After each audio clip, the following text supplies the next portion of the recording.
Upskilling has grown to become a necessity in the past few years. 2020 made us realize the importance of updating our skills, including soft skills.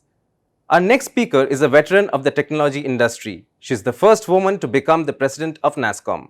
Please welcome the fifth president of NASSCOM, Debjani Ghosh. She will talk about soft skills for the future. Senior journalist Kaveri Bamzai will join the conversation as well.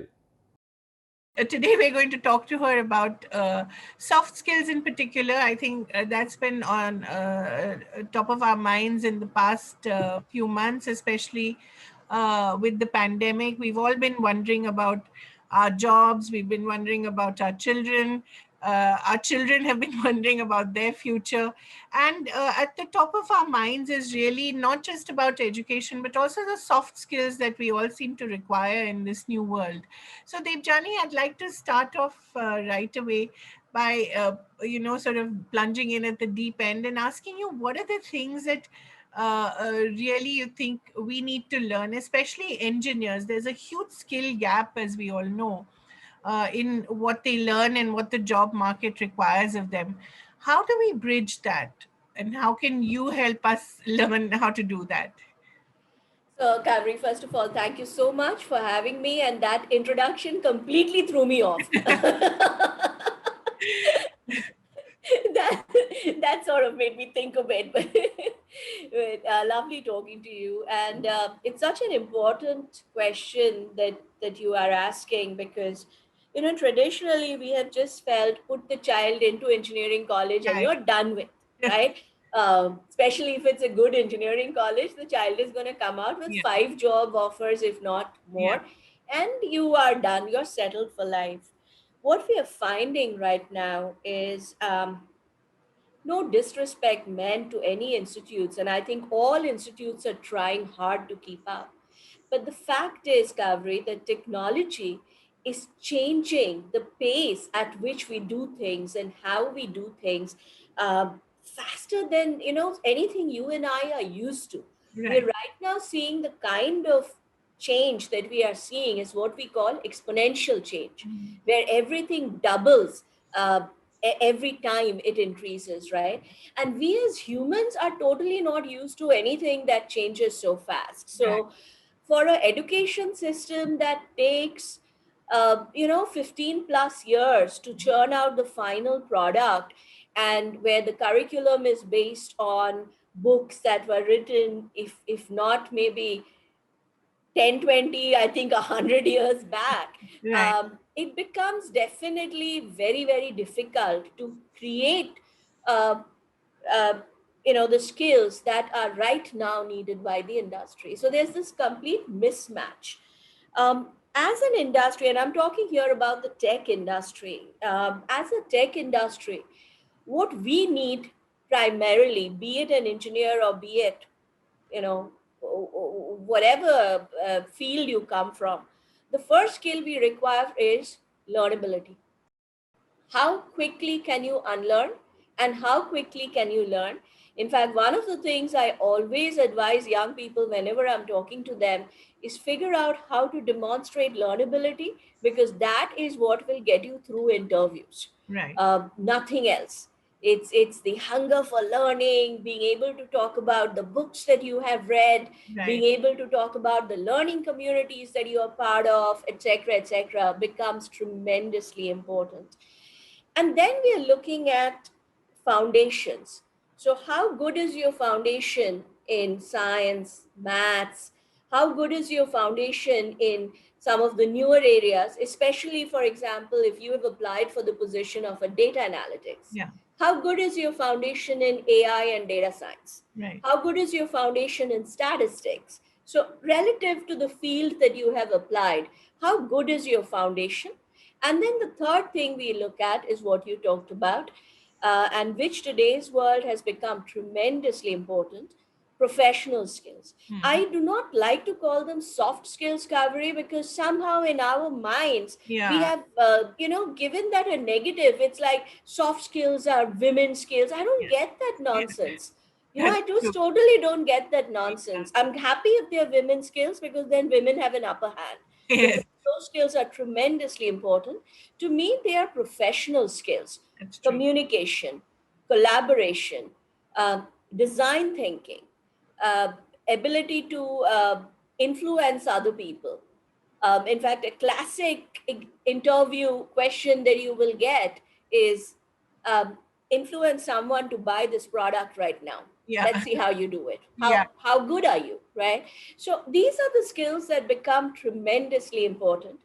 And earlier we used to say engineers can sit in the back room and code, mm, and as long as they know how to code well, we are good, right? Because our job required it. As an industry, we were creating payroll solutions and mm, other solutions and scaling them across companies.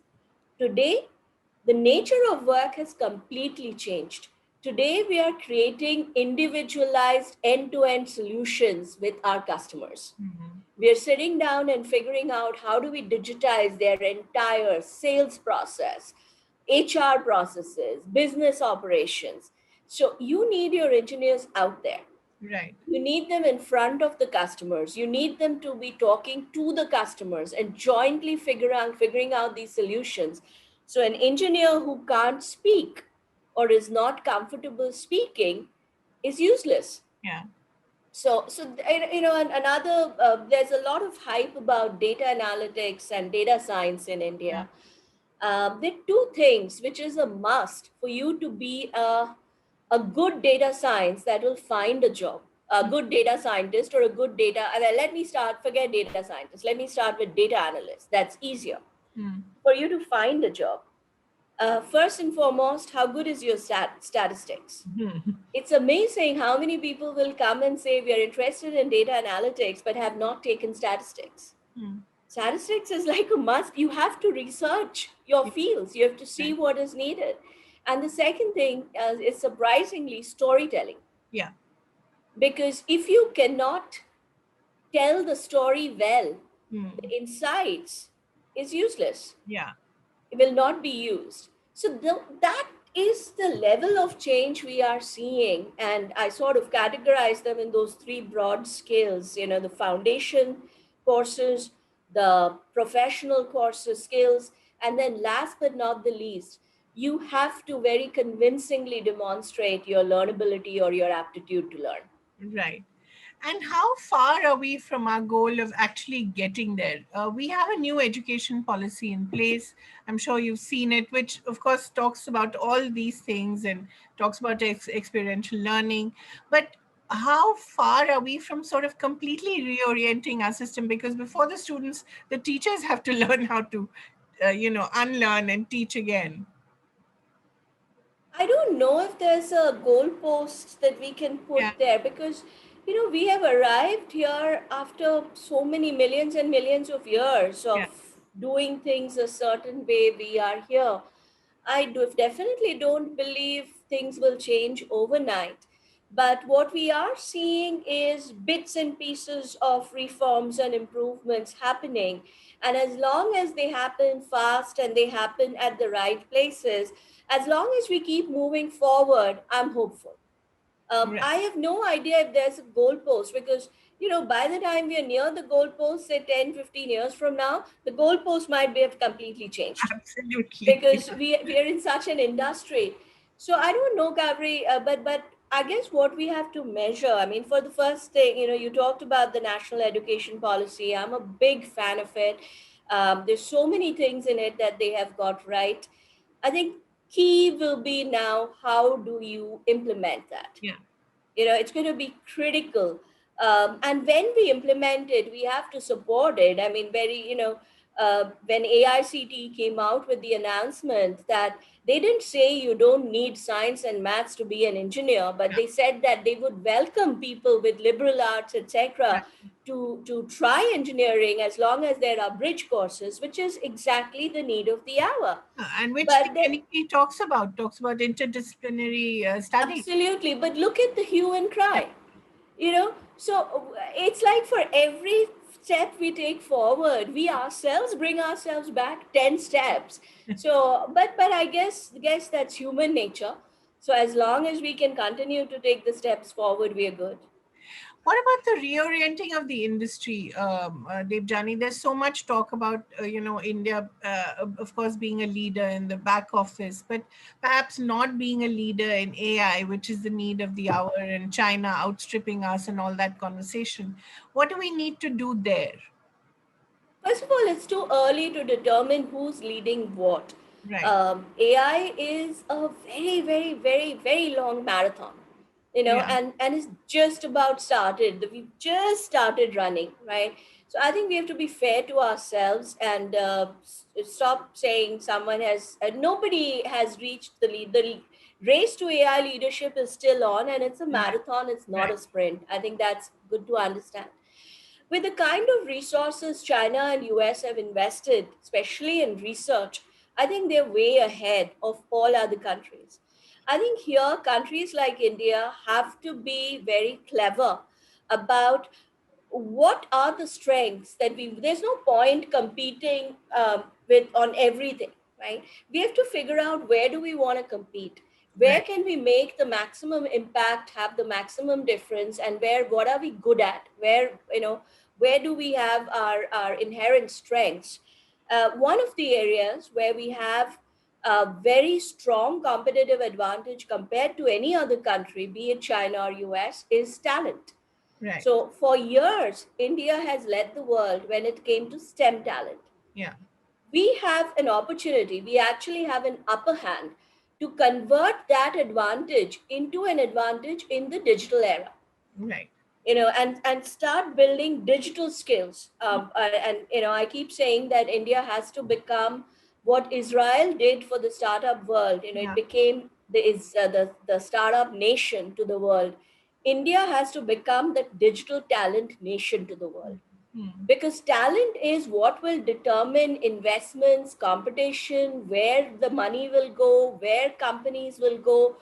Talent is the biggest, it's such a scarce resource today, good talent, that if we can start building or becoming the base for digital talent that the world needs, the world will have to come to us. Yeah. So talent is one place where I do believe that we can definitely lead. Then we have to pick and choose. For example, agriculture. Hmm. It's not something a lot of countries will focus on, but for India, it is critical. Right. So we could pick that vertical and really build our R&D capabilities, et cetera, in agriculture to go and lead the world. And there could be other verticals like that.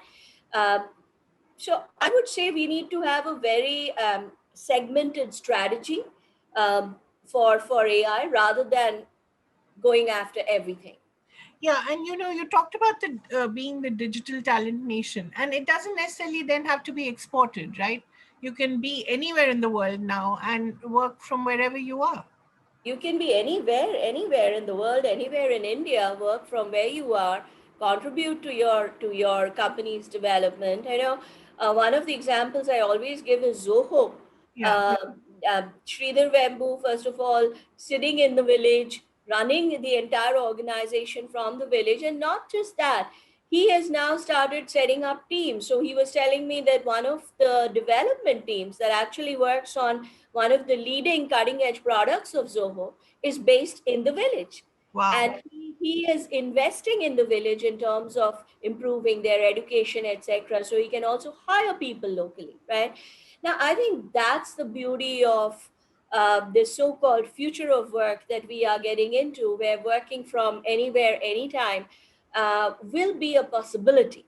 Um, it comes with a lot of pros and cons, Kaveri. So I don't want to say it's all perfect and it's all fantastic out there. It comes with a lot of pros and cons.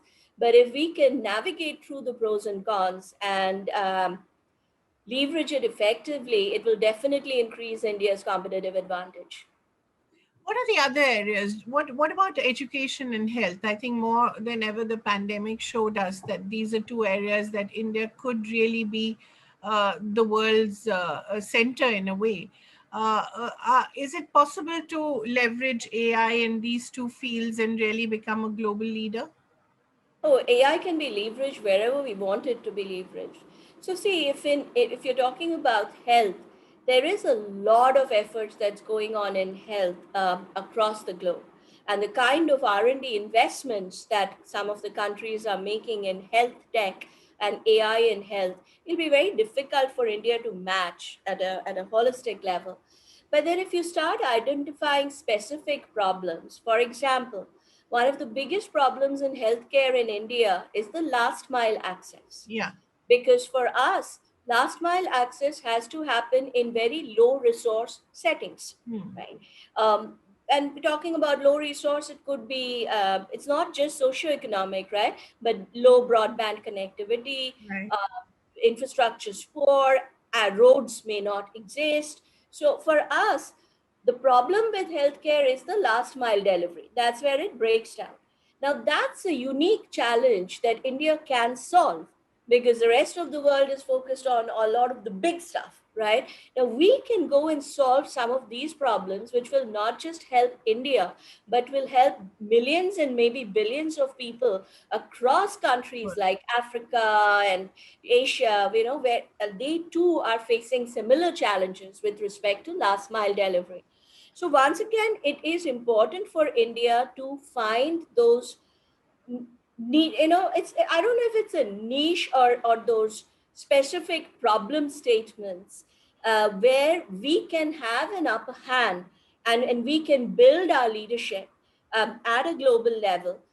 So it's going to be very, very important for us to do that. And education, one of the things that I think one of the, and it's not just in education, but it applies to education tremendously. One of the things, again, challenges we face is access to good education, access to good teachers, especially at the last mile, right? So the deeper you go, access to good teachers becomes a big problem.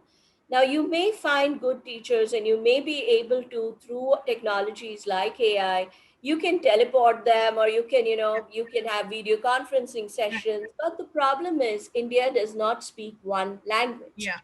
India speaks multiple languages. So unless you have a teacher who's fluent in all the languages, his or her ability to influence will be restricted to only that segment of audience who understand the language she is speaking, right?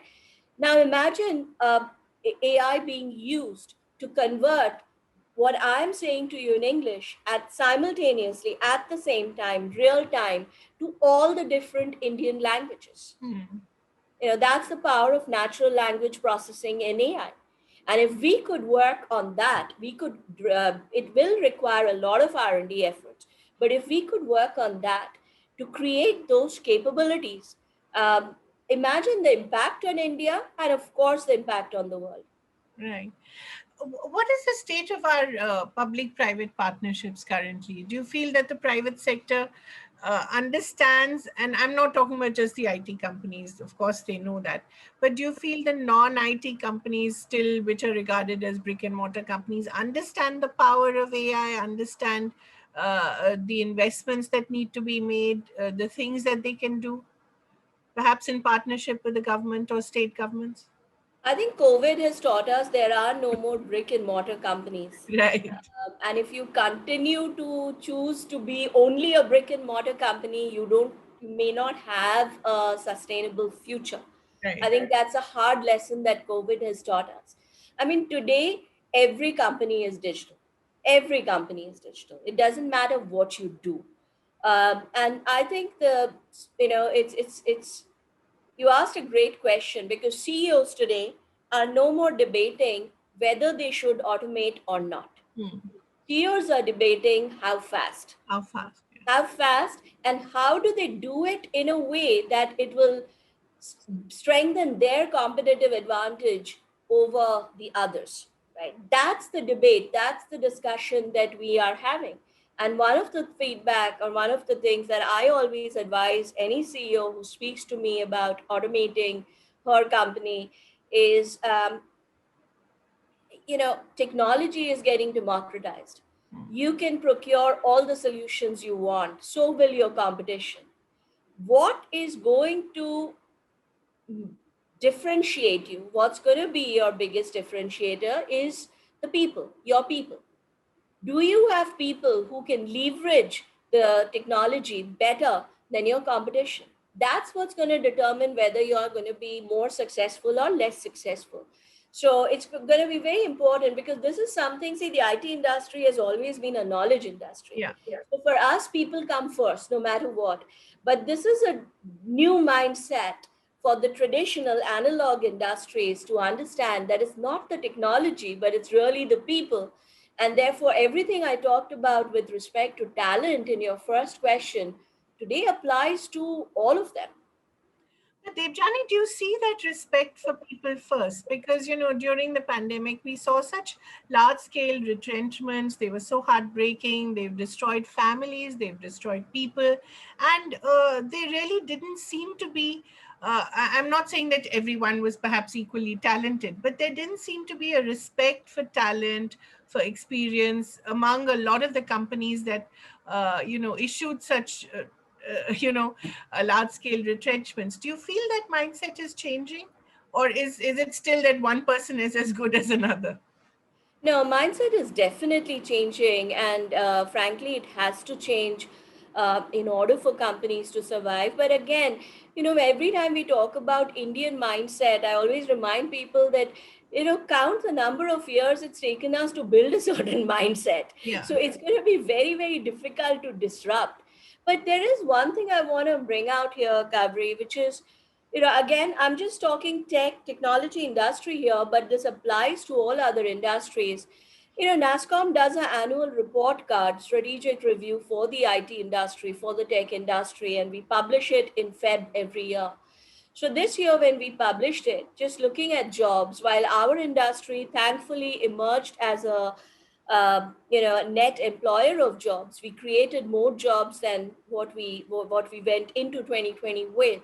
But then what we saw was a major shift between the new age digital jobs and the traditional jobs, even within our industry. So traditional workforce went down from 80% to around 70%, but the digital workforce went up from 20% to around 26 or 28%, right? So now that is what's happening across. It's happening across industries. So you can't, now I'm not excusing companies that fire people without a cause, especially in a crisis. I think that is just not done. But for a company to be to it's all about businesses being more competitive. It's about businesses building beating competition. And as I said, ultimately it comes down to the talent and the people, right? Companies need people for the with the right skills. Yes. So if you and I, as employees, refuse to get skilled, if you and I, as employees, say, no, we've done our job for 30 years, so we will continue doing our job the same way, sooner than later, unfortunately, we are not going to be relevant anymore. That's true. Because the jobs that require those traditional skills across industry, it's happening in your industry, in the media industry, it's happening in our industry, it's happening across. Those jobs that require traditional skills are fast going down. Right. They are being replaced by new jobs. So net job creation is happening faster than job displacement. Yeah. But we are not skilling ourselves fast enough to keep up with that. I mean, just today, if you look at some of the data points, I'm just talking about India, not even the world, right? If you look at India, roughly our demand for digital jobs, data analytics, robotics, etc., is growing around maybe 32% CAGR, Wow. right? The supply is somewhere in the range of 28%. So there's a big gap. Big gap. There's a huge gap that we have today. So the jobs exist, but the question that we have to ask is, do you have the right skills for the kind of jobs that exist today? Yeah. And is your company willing to perhaps invest in you as well? That's another. I would say, given how important this is for employability, whether your company is willing to invest or not, you invest in yourself. This Right. is this is like, or you buy, I'm sure you buy life insurance, Yeah. right? Or you invest in a pension fund or something Yeah. to make sure that it looks after you when you need it. Right. Investment in skills is exactly like that. You Right. make the investment today, it will pay off for the rest of your life because it'll keep you employable. Right. Debjani, let's talk a little about women, because we've seen both the good and bad sides. Women, while they have been liberated to a great extent by the idea of working from home, it has also been seen to be a double burden, that Yeah, yeah. and we've seen both cases. So, what has your understanding been of how to take this forward and how to have more women in the workforce, not just at the bottom, in the middle, but also right at the top? Um, so one is, each level requires a different strategy, Yeah, and we can't generalize and say just do this and it'll yeah, solve all our problems. It won't. I mean, you are a very different woman from who I am, yeah, and we will need individualized strategies. But I think there are few things. One is, there has to be a push and a pull. It's not just what the companies do; it's also what the women are doing. Right today, for example, NASSCOM runs with the government the National Digital Skilling Initiative called right. Future Skills Prime. Right. Um, why is it, and I ask this question in all sincerity, why is it that women participation, when even when it is free, is less than 30%? Why is it that at least, you know for I don't know the exact, I don't remember the exact percentage, but say let's assume that for every man that signs on, around 20% actually complete courses. I'm just giving a Yeah, hypothetical number. It could be 20, it could be 30, or whatever.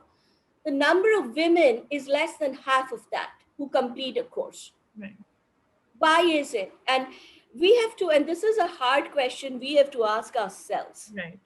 you know Nobody else is going to solve this problem for us. See, today I honestly believe that the talent shortage is creating, and you may not like the sound of it, but it is creating opportunities, because companies, when faced with talent shortage, will be forced to give up all the filters they have so far applied to talent: gender filter, what city filter, whatever filter, location filter. They will have to give up on those filters because they do not have a choice. Right. They have to find the best talent, whatever shape, size it exists in, wherever it exists. Now, like it or not, this does create opportunities, because, like COVID significantly accelerated digital transformation, I think the talent shortage will Yeah, significantly accelerate reforms in how we hire and how we retain people, mm, right? It is going to be about employees with talent. mm, They are going to have the negotiating power. mm. So, this $1 million question for me is, what are we waiting for? Yeah, When you or I walk in for an interview, can we with 100% confidence say that, and thump the table and say, we are the best talent you can find, and right, here is why? Most women are still not doing that. right. They're not. In fact, I just had an interview this morning. I was interviewing someone and I asked her, I said, for this is a very important job and I need to find the best talent for it. Can you tell me if you are the best talent? And she literally ducked under the table and said, it's not about being the best talent, or I will give my best. Whereas a guy I had You the did same say, yeah, absolutely said, I'm your man.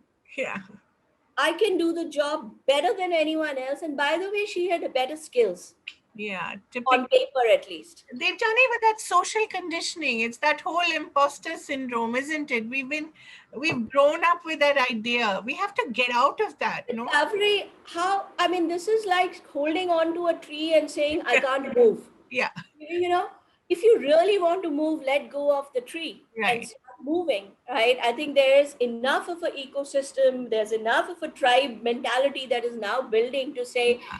we have to move forward and we are going to take others along with us, Right. right? So on one hand, I think something has to change within us. Yeah.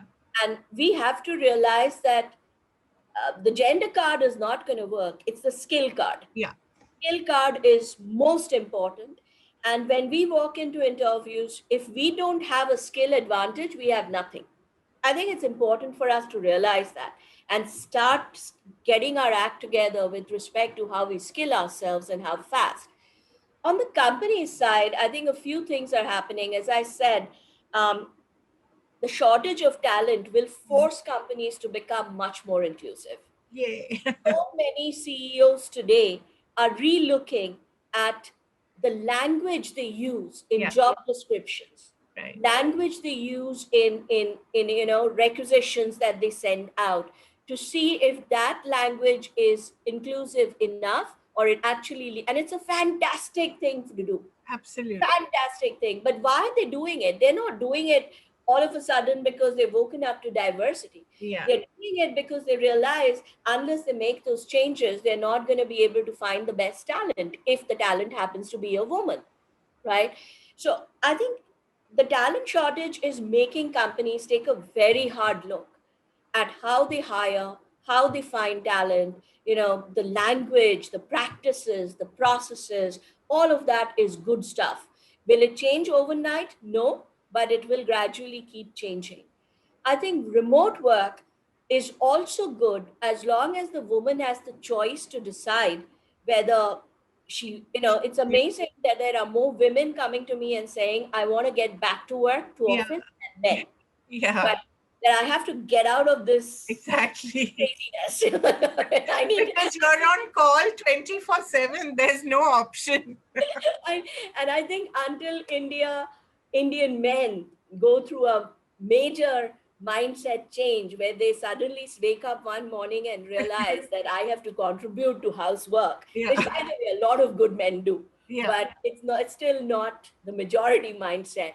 And until and unless that happens, the woman is going to be tasked with all the household chores, like it or not. So women are actually dying to get out of the house and Yeah. come back to work, right? So I think it's important for companies to realize that don't make the mistake of saying just because she's a woman, she'll be happy to work from home. Right. Give her the choice. Hmm. Give her the choice. Let her decide. Indian homes, a lot of Indian homes are not meant for work from home. Yeah. So we have to think through all these things, but that having the choice will be brilliant. Right. Even to say that 3 days I'll go to office, two Yeah. days I'll work from home, Exactly. that Exactly. that will be brilliant. Debjani, it's such an exciting time to be in this industry. I mean, you've been in this industry now for what, over 2, 3 decades. Has this been even more exciting than the opportunity of we had during Y2K? I still remember how excited we were as a country that yay, we were solving the problems of the world. But it's both a crisis and an opportunity, isn't it? Does it Absolutely, excite you, absolutely. inspire you? I When I wake up in the morning, I honestly thank my stars Yeah. for being in this industry, for having the job that I have, because it's not for me, I don't have a front row seat to the greatest show of my life, but I'm a cast. Yeah. I'm right in the middle of it, Right. and often as NASSCOM, we get to play the role of ringmaster, Yeah. which is fantastic, or a catalyst, which is fantastic, right? So it is so inspiring because Gabri, I honestly believe that while we've talked about tech for good for years and Yeah. years and years, it's with COVID, we finally realized what the true potential of technology is. Absolutely. What can technology really do for us? How it can so significantly improve our lives. I think now that we have realized, and we've also realized the power of innovation, Yeah. discovering the vaccine in 9 months. Yeah. My God, hats off to the scientists all over the world, right? But we've discovered the power of science. We've discovered the power of tech for good. We've discovered the power of innovation. And now I think we know enough to say we can't give up on it. Yeah. We have to now put it to work to solve. COVID is no way solved. We have to continue to work on that challenge, but other bigger challenges like sustainability, like climate change, how do we continue to improve in those areas? So for me, I think what we have seen till now is like a trailer. So that is very exciting because the full movie is still waiting to Well, happen. yeah. That's tremendously exciting. But yes, I think it's going to be very important for us to put down very clearly the design principles for how we use technology. Right. Because I often hear technology causes harm, and I violently disagree with that statement because technology, at least as of now, cannot think for itself and decide whether it wants to do harm or it wants to do good. Yeah. Us humans who Yeah. decide whether we are going to use it or misuse it, right? So it's going to be very important to have those design principles and what I call responsible build and use of tech. And I think that's the biggest challenge that's facing our industry and something we have to get right if we want to continue to see sustainable growth in our industry. Debjani, there's been so much conversation around precisely that, especially in the Silicon Valley, in terms of privacy, in terms of the access people have to knowledge about other people, especially the big four, the GAFA. And there's been a lot of rethinking about that. Do you subscribe to that? Silicon Valley and the discussions are interesting. Hmm. I absolutely read about it. But as I can't remember who said it, but there was someone who said it brilliantly that Silicon Valley doesn't really have any big problems to solve. That's true. So it's great. The thought leadership is great, but I like to bring it to the context of the real world Yeah. and the problems that we have to solve to see how effective those discussions are. I'm a strong believer that we have to ensure, we have to build a framework for responsible build of technology and responsible use of technology. Right. And that framework cannot be driven by one-sided regulation that we leave to government or whoever, because a lot of people have said, oh, let the government figure out how they want to regulate us. Yeah. I do not subscribe to that. I do believe that it takes two to tango, and industry has to play a role to think about how it's going to self-regulate itself, and government will have to play a role to think about how it sets up a broad regulatory framework, and the two together have to create that holistic framework to figure out how we as an industry build and use technology responsibly. But it can't be we can't be pointing fingers and saying, oh, it's the government's responsibility to do it. It's the government and industry that has to play a role. Debjani, what are you most proud of during your tenure at NASSCOM, at having achieved? So much. So much. I If love that answer. if I have to pick one thing, I would say the human spirit. Right. It's not about technology. The Yeah. human spirit in the industry, especially the human spirit that both my team at NASSCOM and the industry showed in the crisis, Right. where it wasn't just about me and myself, it was about all of us. Yeah. It was about, okay, this works for me, let me quickly share it with the rest so Nice. everybody can benefit. It was about that realization that we are in this together and we have to come out of this crisis stronger together, and then we can figure out how to compete with each other. But as an industry we have to come out of this stronger. And was a huge learning moment for me. I mean, it was fascinating to see how it played out. And the other thing was I realized that um, you know profitability and people go hand in hand. I mean, I always knew it, but I think the crisis really drove that home, because when I remember we were expecting the lockdown, and at that time, if you remember, Kavri, a lot of our companies could not do have work from home Right. because of the OSP guidelines. And all of us, I was in day-to-day discussions with CEOs saying, what do we do? Um, there was always two things on the table. Hey, we have to figure out how do we keep employees safe. Right. Priority one.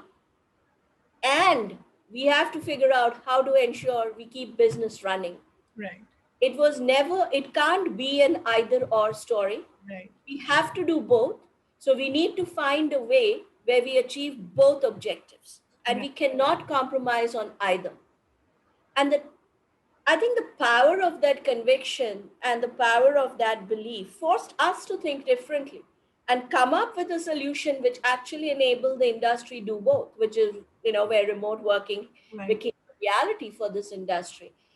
So yeah, if I have to celebrate one thing, and I'm really, really proud. I'm so proud of the way the industry helped in Yeah. COVID, from opening up kitchens to Yeah. opening up campuses to create quarantine centers, um, to providing food to migrant laborers, to of course helping with their technology to fight, to help governments fight the pandemic. I mean, there was just so much that happened.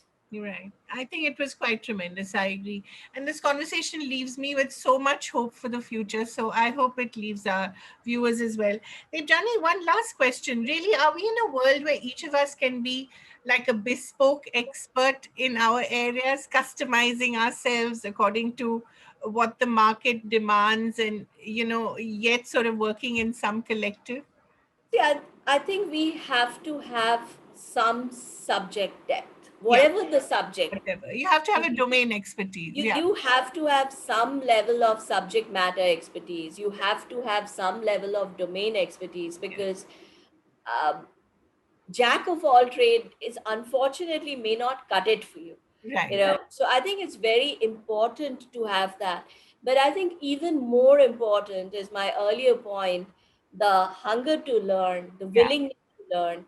uh, Training yourself to learn quickly becomes tremendously important, because today, if I'm super super excited about artificial intelligence, and tomorrow suddenly I realize how bigger an impact quantum computing can have, do I have the ability to learn quickly, yeah. and figure out what it means for our industry? um, Otherwise, unfortunately, in a world that is changing so fast, um, you will become outdated very fast. What is the one thing that you learned in the pandemic in terms of any new skill that you picked up? Did you work at it? Yeah, absolutely. I've always been saying that I wish I had learned how to code. I wish I had learned how to code as a kid. So I did use the pandemic to learn how to code. Oh, love. And I'm very, very proud of my uh, still growing, but whatever minimal coding skills I have, at least I can make things move, and I'm super Right. happy with that. So I did learn that. I did learn. I took up yoga in a Okay. big way, and I've got pretty far as yoga is concerned. I've done, and just this was such an awesome time, because uh, before the pandemic, I used to use the 3 hours I spent traveling up and down to office and home, listening to certain podcasts, Yeah. etc., Yeah. to keep the mind active. But I've rediscovered the joy of holding a book and reading, because I wasn't traveling, and I have just been going crazy. I've been finishing like 4 5 books a week, and it's been just so fascinating. What is the one thing you read recently which you recommend to everyone? Two things. I keep all my books here. I Yeah. mean, the ones that I'm currently reading. Yeah. So the two that I just finished and I absolutely loved, one is this one, Transformation in Times of a Crisis. Uh huh. It's a fabulous, it's about the IT industry, but I think anyone can relate to it. It's a fabulous book on how the industry and companies should transform and what is it that they should be looking at or not looking at. It's a brilliant, very well written. And this is by my dear friend Shiv. This is a book that everyone who's starting a career, midway through their career, should read. It's called The Right Choice. Right. And it's basically what he did was he got a lot of us to share very honestly some of the biggest dilemmas we have faced in our lives, Right. and how we arrived at the right or the wrong decision and took it forward. And I think this is something we don't talk about, right? We always talk about, when we talk to successful people, we assume they've never had a single Failure. Yeah, problem ever in their lives, right? Which is so wrong. So, absolutely. I mean, this really talks about the kind of dilemmas that one faces. And I loved both. I just finished these two and absolutely loved it. Great. So we're going to pick those up right away. Thank you very much, Debjani Ghosh. Always a pleasure to talk to you and learn so much from you. Thank you. Lovely talking to you, Kavri. Stay safe. Thank Take you. care. Hope you enjoyed that session. If you want to catch the other sessions, you can log on to eventexpress.com, newindianexpress.com, or even edxlive.com. If you're more of a social media person, you can also join the conversation on Facebook, Twitter, and YouTube. Thank you for watching.